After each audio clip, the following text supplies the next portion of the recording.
Comment acquérez-vous vos richesses? Sont-elles le fruit d'un travail honnête ou de l'escroquerie? Vous enrichissez-vous par la sagesse ou par fraude? Que faites-vous de l'argent que vous avez? En faites-vous une occasion d'aimer, de servir, d'être en bénédiction à vos semblables? Ou l'utilisez-vous pour gonfler votre propre importance? Profitez-vous de ces richesses pour exercer une influence utile ou nuisible? Les deux questions peuvent se résumer ainsi. Que révèle votre argent sur votre caractère? Et nous allons discuter avec Saïda et Carole. Nous allons prier avec Saïda. Éternel Dieu Tout-Puissant, nous voulons te remercier pour cette émission qu'offre aux idées, Seigneur. Permets-nous de pouvoir échanger, que ton Saint-Esprit soit avec nous et nous guide à travers ce moment. Fais-nous du bien. C'est en Jésus que nous t'avons prié pour ta gloire. Amen. Amen. Alors, être riche, est-ce que ça pose problème? Est-ce que c'est un problème? C'est quoi être riche? C'est une bonne question. C'est quoi être riche? C'est tout. C'est un ensemble. Hein. Mais, tous les patriarches de la Bible, ils étaient riches. Hein. Joseph, au final Joseph, n'est-ce pas? Isaac, Jacob, tout ça. Enfin, je veux dire, la richesse, c'est pas un problème. Notre Dieu même, c'est lui il est l'auteur de la richesse. Enfin, qu'est-ce qu'il nous est promis? Hein, des palais d'or, pierres précieuses, etc. C'est vrai que quand on pense à la richesse, forcément, on pense à tout ce qui est pécunier. Hein, on pense à l'argent, on pense aux pépettes, comme on dit, hein, quand on est jeune. Voilà, c'est ça. Mais en fait, la richesse, ça peut aussi être dans le domaine psychologique, c'est-à-dire quand on est heureux, quand on a une famille, on a des amis. Ça aussi, on peut le considérer comme étant une richesse.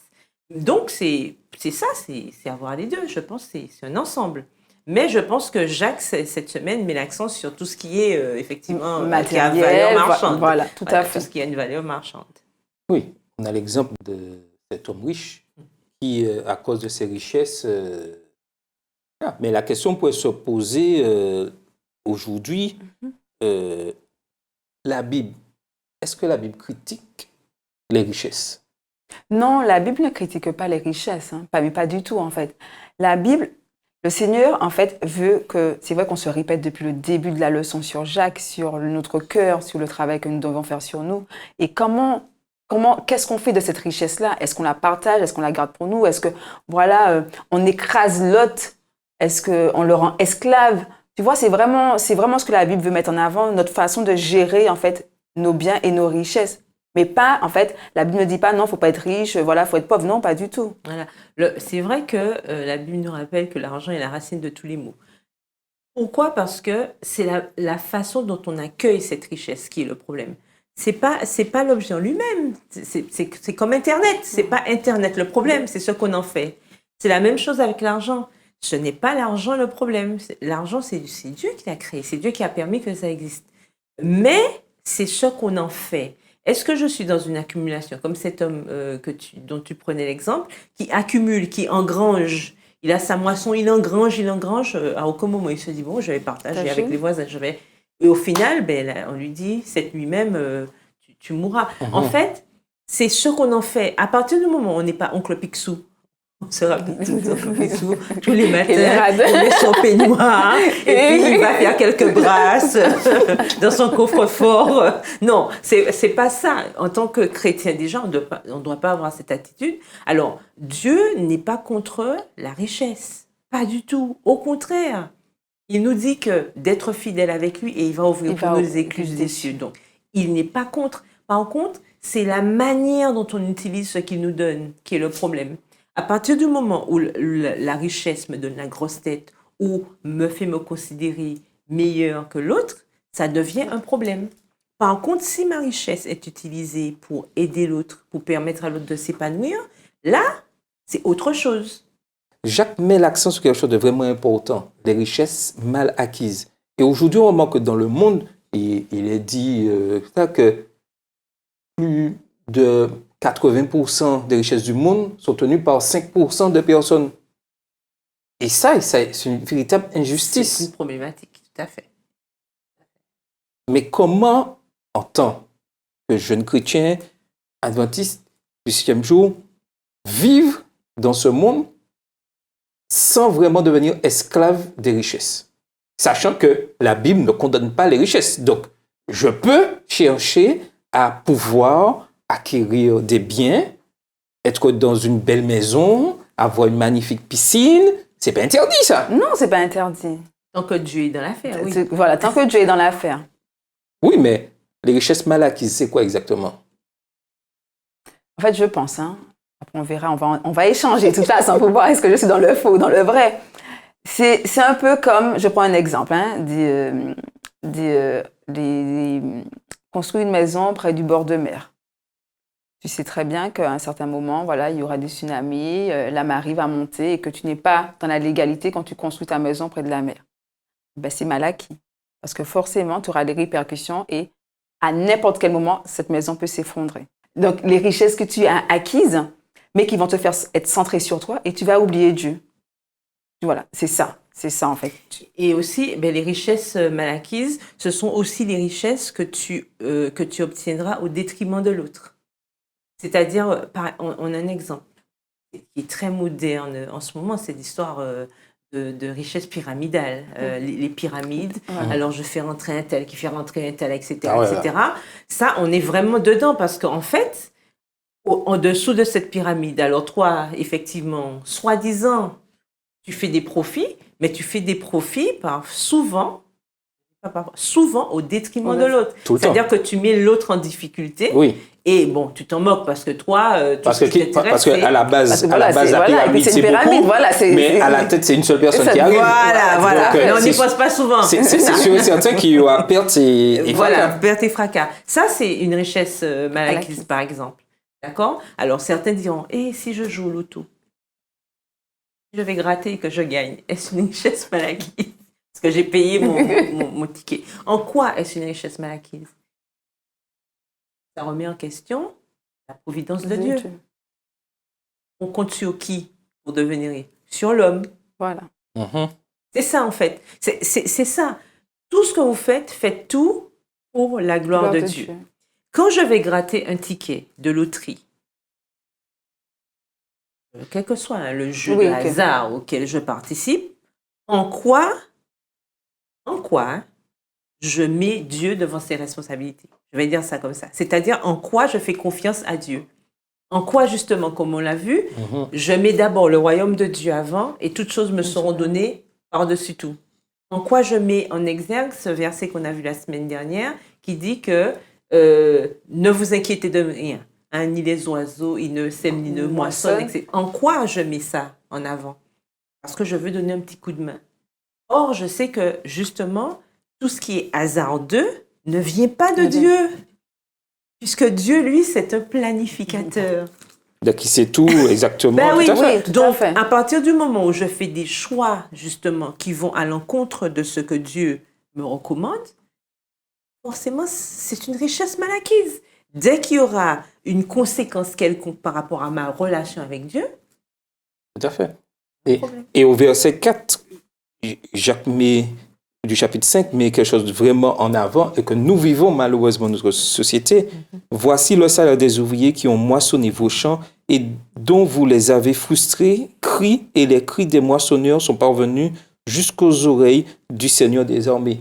Et malheureusement, aujourd'hui, nous voyons ces choses-là. Et clairement, de grosses marques que nous connaissons tous de chaussures, ces chaussures-là coûtent un prix assez élevé, mais lorsqu'on regarde un peu la chaîne de fabrication, nous voyons le plus souvent des fois des personnes certes, dans la pauvreté qui touchent très peu, et même des fois des enfants, puisque là, et on voit cette injustice. Aujourd'hui, la question nous posait en tant que jeunes, comment pouvons-nous faire face, je dirais, à ces injustices? Est-ce qu'on peut empêcher l'injustice à notre niveau? Oui, c'est-à-dire en tant que personne, par la grâce de Dieu, avec la force que Dieu me donne, je vais éviter d'avoir un comportement injuste envers l'autre, à mon niveau. Mais au niveau international, qu'est-ce que je vais bien pouvoir, comment je peux peser en tant que simple jeune, je dis par exemple, vivant en Martinique ou bien, comment je peux peser, justement? Peut-être en n'achetant pas de chaussures, en n'achetant pas de vêtements, en ne mangeant pas, en ne buvant pas. Enfin, c'est ce que je veux dire. Il ne faut pas tomber dans un extrême non plus, mais il ne faut pas abuser. C'est-à-dire voilà. que quand je suis conscient ou consciente d'une certaine réalité ou d'une injustice, je dois faire des choix qui ne m'aident pas à participer, en fait, à approfondir cette injustice. Je suis d'accord avec toi. Mais pourquoi j'ai pris cet exemple? Le plus souvent, nous est facile. Nous sommes assis là de dire, oui, les grands riches, ils exploitent, machin, tout ça.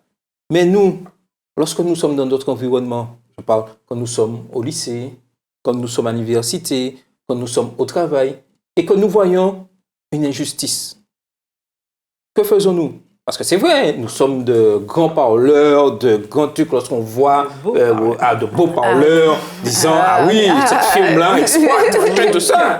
Mais lorsque je suis au travail, que je vois que un de mes collègues, voilà. je pense même pas, un de mes collègues maltraite un autre collègue et moi je suis là tranquillement et j'assiste et peut-être j'encourage par mon silence. Oui. Est-ce que je ne suis pas comme les grandes firmes? Est-ce que je ne suis pas comme ces hommes riches?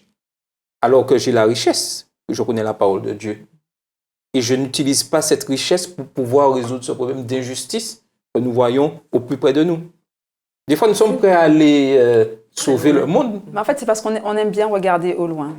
En fait, c'est ça. Comme on Ou aime détourner le regard ou aussi. détourner le regard. Donc, c'est plus facile de voir que cette multinationale a fait ça que de se dire là, effectivement, Ouais. bon, ma collègue ou moi-même, je suis injuste Mhm. avec la collègue, j'ai pas de compassion, j'ai pas d'empathie. Parce qu'on se dit, bon, elle est à côté, quoi. Il n'y a pas toutes les répercussions qui sont visibles. Lorsque je vois dans ma salle de cours, on appelle ça des fois, j'ai oublié le terme, un élève qui est Du pris... harcèlement? Oui, mais qui est pris la tête de turc, un truc comme ça. Ah, d'accord, Ouais. oui, Qui qui est la tête de turc Tout à fait, de ses camarades, de ou ses qui est le camarades. bouc émissaire Tout à fait. Qu'est-ce que moi je fais? Ouais. Est-ce que je reste silencieux et des fois même participant Est-ce que, voilà. ou je cherche à défendre? Voilà, c'est ça. Et ça, c'est très important pour nous de comprendre que, parce que tout à l'heure, au départ, tu parlais de richesse de l'écriture, nous connaissons beaucoup de choses, nous avons cette richesse-là. Mais si nous ne l'utilisons pas, cette richesse-là, nous ne la partageons pas, c'est un problème. Et aujourd'hui, le problème, je dirais, méfait de la richesse, c'est que ceux qui ont de l'argent, quel que soit de manière pécuniaire, que ce soit de manière spirituelle, le plus souvent, on veut garder ça pour soi. Hélas. Et profiter sur les autres pour en avoir plus.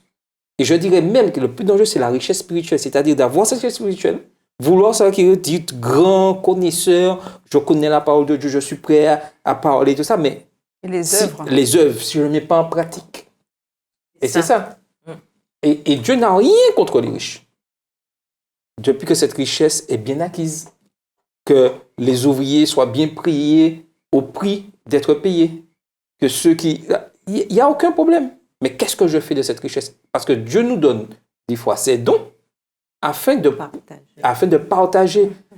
Si les 5% des hommes qui possèdent autant de richesses que nous voyons partageaient, je vais être gentil, 30% de leur richesse. Ah, le monde ne serait pas comme il est. Il n'y aurait pas eu d'inégalité. Je dis Il y aura 30%. en tout cas moins. Hein. Normalement, ils devraient partager 80-100%. Ah, 100%, hein, pourquoi pas? Voilà. On fait un Mais appel, nous, hein. Il n'est jamais trop tard pour bien faire. Oui, on peut lancer l'appel. Oui, tout à fait. Et nous sommes là pour ça, pour prêcher. Et comme nous sommes sur des ondes, effectivement, qui sait, Il faut partager. l'appel peut être entendu. Il faut partager. Il faut partager. Parce que c'est ce que le Seigneur... Parce que lorsque nous voyons ce que Jacques dit, versets 1 et 2, « À vous maintenant riches, pleurez et gémissez à cause des malheurs qui viendront sur vous. Vos richesses sont pourries et vos vêtements sont rongés par les teignes. » Et il ajoute au verset 3, « Votre corps et votre argent sont rouillés, et leur rouille s'élèvera en témoignage contre vous et dévorera vos chairs comme un feu. Vous avez amassé des trésors dans les derniers jours. » Et je vais faire un parallèle avec la pandémie. Quand il y a eu la pandémie, on était confinés et on s'est rendu compte qu'on avait amassé pas mal, entre guillemets, de richesses, de biens, en termes de vêtements, en termes de chaussures, en termes de sacs, etc. Et on s'est rendu compte en réalité que les choses se sont abîmées et qu'on n'avait pas tant que ça besoin. Des fois, on accumule des choses, on accumule, et on ne partage pas. Là, on parlait de partage, on parlait de donner. Et c'est vrai qu'il y a des fois, il y a des initiatives où on donne aux autres, on partage ce qu'on a parce qu'on n'utilise plus. Mais comme on aime bien être centré sur nous-mêmes, on a du mal à donner à l'autre parce qu'on se dit, bon, ben, l'autre n'en a pas besoin ou qu'est-ce qu'il va faire avec ça ou non, il travaille, il veut pas de ça ou je vais utiliser peut-être un jour quand je vais perdre du poids, quand ça va m'aller, quand la mode va revenir. Et c'est vrai qu'on se rend compte qu'on amasse et on ne partage pas, même à notre échelle, tu vois. Même à notre échelle. Et la pandémie l'a rappelé parce que moi, je me rappelle, je me suis rendu compte qu'il y a plein de choses que j'accumulais et qui ne servaient à rien du tout et que je ne sais même pas quand est-ce que j'allais les utiliser. Donc, le nettoyage de printemps était prolifique. Plus que, tu vois. Et effectivement, il faut... ces versets-là nous rappellent, en fait, c'est vraiment des versets qui sont pratiques parce qu'ils nous rappellent vraiment le quotidien, ce qu'on vit. Et c'est pas des fables, c'est pas des poésies, c'est pas des poèmes. Concrètement, ces versets-là, on les met, voilà, en 2022, on se dit, voilà, où j'en suis, quoi. Est-ce que, voilà, comment sont mes richesses, comment sont mes vêtements? Est-ce que j'amasse des richesses? Est-ce que je donne aux autres? Est-ce que je partage? Quelle valeur je véhicule, en fait? Voilà. Et en quelque part aussi, quelle est ma richesse? Quelle est ma richesse? Parce que en tant qu'enfant de Dieu, notre richesse, c'est Dieu. C'est vraiment le trésor le plus extraordinaire que nous ayons. Maintenant, la question est, que faisons-nous de cette richesse? Parce que de cette richesse découlent les autres. D'accord? Cherchez d'abord le royaume et la justice de Dieu. Toutes choses vous sont données par-dessus. Donc, ça va comme ça. Maintenant, la question est, quand ça descend, est-ce que la descente continue ou est-ce que ça s'arrête avec moi? Or, c'est pas censé s'arrêter avec moi. Je suis censée continuer justement ce parcours, ce partage-là. Je suis censée le continuer. Et c'est ça que Dieu nous demande, d'être des personnes justement qui partageons, quel que soit ce qu'on a. Hein. On peut avoir même un bout de pain, on le partage. Enfin, je veux dire que la richesse, c'est ça, c'est cette richesse de cœur dont nous avons besoin. Évidemment, c'est pas quelque chose, il n'y a pas de baguette magique, puisque chaque jour, cette sanctification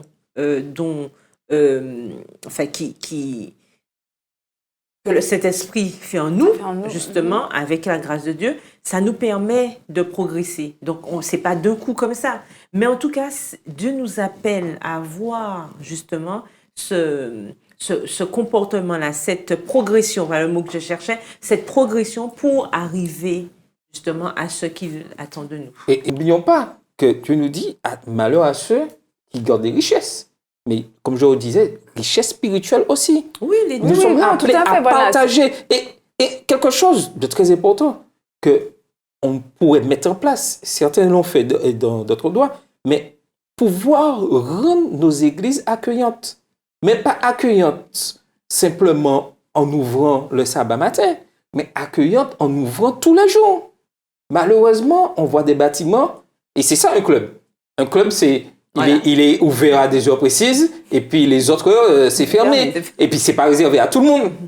Tandis que Dieu souhaite, avec tout ce que nous connaissons, toutes ces richesses spirituelles que nous avons, nos connaissances de la Bible. Spirituelles et autres. Et autres, oui, tout à fait. Parce que nous avons d'autres qualités, nous avons des expériences, des dons, des talents, voilà, des choses qui peuvent être utilisées en dehors de la sphère de l'Église, c'est-à-dire, ou même du contexte du culte. Parce que le samedi, c'est surtout le culte. C'est le mais en dehors. Par exemple, on a beaucoup de personnes qui travaillent dans le monde médical, par exemple. Pourquoi ne pas imaginer une clinique éphémère, tel jour, tel mercredi, ou je ne sais pas, vous pouvez venir faire prendre votre tension, dépistage de diabète, dépistage de ceci. Enfin, je veux dire qu'il y a plein de choses à faire. On peut aussi établir une petite communauté d'aide. Comment ça s'appelle les échanges, la brocante. Voilà, la brocante, ça aussi, ça peut marcher. En fait, je veux dire qu'il y a plein de choses. On peut mettre aussi en place des cours de soutien pour les enfants, de cuisine. Mais j'ajouterais aussi, puisque n'oublions pas que nous vivons dans un monde troublé avec toutes les guerres que nous entendons, surtout tout près de nous, par rapport à notre culture, avec l'Europe, se passe en Ukraine, puisque nous sommes concernés par cette guerre, puisque à cause de l'Ukraine, tout ce qu'on mange augmente. Donc, oui, c'est comme ça.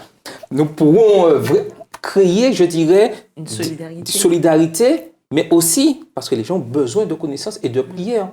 pourquoi nos églises ne sont pas ouvertes tous les jours pour des moments de prière, de discussion et d'échange? Par exemple, oui. Oui, parce que qu'il les y a gens le vivier. réclament. Il y a des personnes qui sont à la retraite parfois, ces personnes sont chez elles, elles ne sont pas occupées. Ça pourrait être un moment d'échange, ça peut être aussi une occasion de sortir, de voir du monde, de pouvoir interagir avec les autres. Enfin, je veux dire qu'il y a pléthore d'idées. Et ça le ne veut problème, pas... c'est qu'il faut mettre ça en place, surtout que là, on lance l'idée, parce que nous sommes encore aux idées. Oui, voilà, il y a avoir des idées. Voilà, nous lançons cette idée aux jeunes. Nous remplissons le coffre. Parce que n'oublions pas que c'est la jeunesse qui donne cette force. Donc les jeunes pourraient entraîner ceci, initier ceci dans les églises. Chaque matin, de 5h à 7h, l'église est ouverte. Les gens, avant d'aller au travail, parce qu'elles verraient... quelque chose se passe avec une grande pancarte. Allumer une autre... Avant de commencer votre journée, venez vous recueillir ou prier. Oui, voilà. On n'est pas obligé de se focaliser que sur des campagnes d'évangélisation. Oui. On peut aussi penser à cet aspect communautaire. Le service communautaire aussi, c'est une façon de pouvoir aussi porter l'évangile, de pouvoir aider l'autre. Et je pense que... Et d'ailleurs, on l'a vu avec Dorcas. Si on se rappelle de l'histoire de Dorcas dans la Bible, elle faisait beaucoup de services communautaires. Et grâce à elle, d'autres ont entendu parler de Jésus. Pourtant, elle faisait du travail communautaire. Donc, la Bible ne nous dit pas qu'elle prêchait ou quoi que ce soit, mais ne serait-ce que par ce qu'elle faisait, les services qu'elle rendait, etc. Et on se rend compte que ça aussi, mais ça fait partie de tout ce vivier, de toute cette richesse que l'Éternel nous confie et que nous devons justement partager. Et l'exemple suprême que nous devons suivre, puisque tout ça là, c'est Jésus. Parce que lorsque Jésus lui-même était sur la terre, Jésus avait une puissance. Il faisait des miracles, il pouvait faire beaucoup de choses, il faisait beaucoup de choses aussi. Mais lorsqu'on regarde bien, il se servait de cette puissance pour faire du bien aux autres. Jamais c'est un service pour lui. Toujours pour servir les autres. Aimer les parias de la société, prostituées, collecteurs d'impôts, lépreux, pécheurs de toutes sortes. Il a même pris le temps de guérir quelqu'un dans la foule. Et quelqu'un qui a simplement touché le vêtement de Jésus a été guéri. Nous, en tant qu'adventistes du 7e jour, lorsqu'on nous touche, est-ce que nous apportons cette guérison? Nous, en tant que jeunes, est-ce que nous apportons cette paix? Nous calmons les choses? C'est ce que Dieu nous demande. Et est-ce qu'on a envie de nous toucher de toute façon? Nous devons réfléchir à ça, oui. Alors, bien sûr, dans le bon sens, hein, nous sommes d'accord. Oui, bien sûr. C'est-à-dire que est-ce que les autres ont envie d'aller vers nous, vers nous, nous poser des questions? Est-ce que les gens sont intrigués par nous, mais de la bonne manière? Voilà. Est-ce que, mais tiens, cette personne est comme ça, mais tiens, toujours souriante ou bien toujours avenante. Voilà, est-ce qu'on se pose des questions positives qui permettent à l'autre de connaître ce Jésus? Et je continue sur l'exemple de Jésus. Jésus utilisait les choses de son temps. Il vivait, il apportait du bien, il guérissait. Mais nous, aujourd'hui, nous avons multiples, je dirais, possibilités. Je regarde les réseaux sociaux. Mais en tant que jeunes, que faisons-nous sur ces réseaux-là? Qu'est-ce qu'on voit de nous? Et c'est sur les réseaux aujourd'hui que la plupart, tout le monde a compris, pour faire passer ces messages qu'il faut passer par là.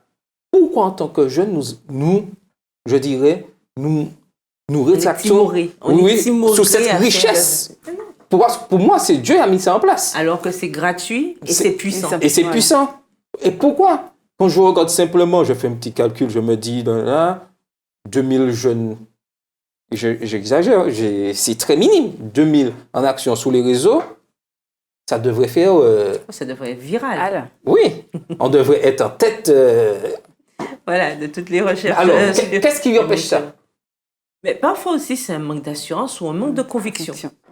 Je crois que vraiment, pour faire ce genre de choses, il faut être convaincu. Et souvent, malheureusement, on se rend compte que les jeunes sont en train de se chercher. Souvent, on est jeune, mais on se pose plein de questions. Des questions qui ne sont pas forcément utiles. Mais c'est vrai qu'avec du recul, quand on grandit, on a un peu d'expérience, on se dit, voilà, là, je me pose de toute cette question, c'est inutile. Mais c'est vrai que cette recherche, cette quête de toujours vouloir tout comprendre, et voilà, parfois aussi, ça nous fait perdre du temps. Et on n'a pas cette promptitude à partager ce que Dieu fait pour nous. Parce qu'on se pose des mauvaises questions. C'est vrai qu'on se pose des mauvaises questions. Et des fois, on n'a pas une oreille attentive, en tout cas au sein même de l'Église, qui peut nous exhorter, nous écouter, nous guider. Donc du coup, on fait des mauvais choix, on écoute les mauvaises personnes et finalement, on passe à côté. Et du coup, on a peur, voilà, on a peur de s'engager parce qu'on se dit, ben, moi, j'ai fait telle chose dans la vie et puis je vais parler de Dieu. Est-ce qu'on va m'écouter? Est-ce que je sais crédible? Et quand, comme tout le monde disait au début, quand on commence à se poser plein de questions, ben, on ne fait pas. Ouais. Et je pense que chacun de nous, on a un rôle à jouer en échangeant avec les autres et qu'on puisse dégager de la confiance afin que quelqu'un puisse être rassuré quand il vient nous parler de ce qui ne va pas, de ses questionnements, qui ne sont pas bêtes du tout, parce qu'il n'y a pas de questions bêtes. Non, quand on se... Voilà, on est en devenir. Voilà, on est devenir. Et qu'on n'est pas encore assis spirituellement pour dire, voilà, pour être fier de dire, je suis un adventiste du 7e jour. Exactement. Et c'est, voilà. Mais il faut pouvoir avoir une oreille, en tout cas dans l'Église, à l'écoute. Tout à fait. Et nous arrivons à la fin de notre rencontre. Et j'aimerais insister sur cette partie-là quand il nous est dit dans Jean 15, verset 5, « Sans moi, vous ne pouvez rien faire. » Donc, si nous voulons être vraiment des personnes puissantes dans la société, il est important de mettre Dieu à la première place et nous verrons des choses formidables se passer. Et nous aussi, des choses importantes, nous devons exercer la piété dans tout ce que nous faisons. Si on veut être riche, justement, dans le bon sens, il faut que Dieu soit à la tête de notre entreprise. Entreprise, quand je dis entreprise, je vois au sens large, c'est-à-dire de notre vie même. Il faut que ça devienne vraiment une culture quotidienne. Il faut qu'on comprenne que si on met Dieu à la base, on peut tout avoir. Même quand on n'a pas l'impression d'avoir, on a tout. Parce que Dieu, c'est tout. Et comme Paul disait, je regarde tout comme de la boue. Depuis qu'il a rencontré Christ, en fait, mais c'est ça. Dieu doit être notre héros. C'est lui le fantastique. Il a tout. Il a tout pour nous faire plaisir. Il a tout pour nous rendre forts. Il a tout pour que nous soyons riches. Donc, nous avons tout intérêt à rester accrochés à lui.